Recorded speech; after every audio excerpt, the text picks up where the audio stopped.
Hey, what's up everyone? This is Marcus here at My Tesla, and this past weekend I was given the opportunity to go on 2 separate test drives where I was able to drive both the rear-wheel drive and the performance variants of the Model 3.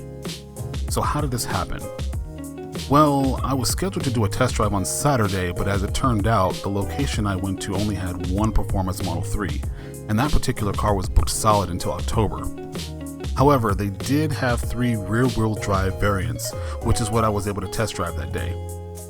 Unfortunately, we could not record any footage or take photos during the test drive as is Tesla's company policy, but we were allowed to take all the photos and videos we wanted outside the car. Now, as far as the rear-wheel drive test drive went, I will say this. For those of you who have ordered the rear-wheel drive variant, you will not be disappointed. That car has plenty of torque and it's enough to push you to the back of your seat. We did a few sprints and a good long sprint on the on-ramp to the freeway, and I was quite surprised at the amount of pull that the car has when it's accelerating. The car itself felt pretty nimble and the ride was very comfortable. Now, I know there had been some concerns online about the wind and cabin noise when driving at 60 miles an hour, but when we were driving on the freeway, I didn't notice anything excessive. I was having so much fun that I didn't realize we had been out for 20 minutes and we had to go back. After the test drive, we had mentioned to the Tesla rep that we heard that there was another test drive event out in Hawthorne, and she looked it up and was able to book us for a test drive for the very next day, and she even guaranteed that we'd be able to drive the performance version. So the very next day we drove out to Hawthorne to the Tesla Design Center next to SpaceX, which, incidentally enough, is the exact same location where the Model 3 was unveiled over 2 years ago. And to our surprise, when we got to the parking lot, there was at least 14 Model 3s in every single color, all with the white interior. It was pretty amazing to see how the white seats looked on each and every color of the car. After getting checked in with our Tesla representative, or co-pilot as they call it, he walked us over to our Model 3 that we'd be driving, and I will say that the white seats that you see in photos do not give the justice it deserves. I mean, it looks amazing in person. Now, I didn't notice any scuff marks or dirt marks on the seats, and I was told that they've been doing at least 400 test drives daily over the weekend. So even with a lot of seat traffic, the seat seems to hold up very well. Now let's talk about that acceleration. Oh boy, that acceleration of the Performance Model 3 is just plain mean.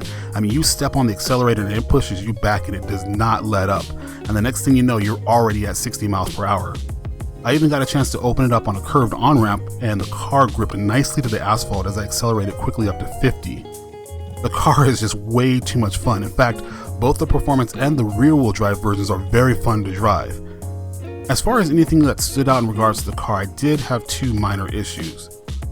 The rear view mirror is small compared to other cars, which I found to be a bit inconvenient, and I really didn't notice it until I was on my first test drive, but it was something I got used to on my second drive, even though I wish the mirror was a little bit wider, maybe 2 or 3 inches wider.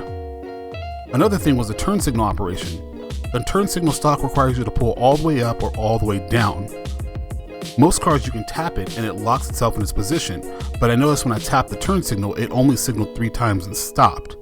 It's something that felt a bit weird to me at first because there were times when I thought I had the turn signal engaged during the test drive, and in reality, it was just flashing 3 times. But other than those 2 things, I think the car is fantastic.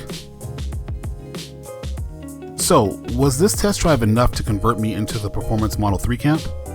Well, no, not really. I will be sticking with my all-wheel drive configuration mainly because it will cost an extra $11,000 just to reduce the 0 to 60 time by a full second. And of course, there is a free supercharging for life with the Performance Model 3, but I really just couldn't personally justify the cost, especially after being surprised by the acceleration of the rear-wheel drive variant. I mean, that thing really kicks in and pushes you in the back of your seat. So what do you guys think about the Performance Model 3? Is the Performance Model 3 something you're looking forward to? I'd love to hear what you think, so drop your thoughts in the comment section below, and don't forget to subscribe. Thanks for watching.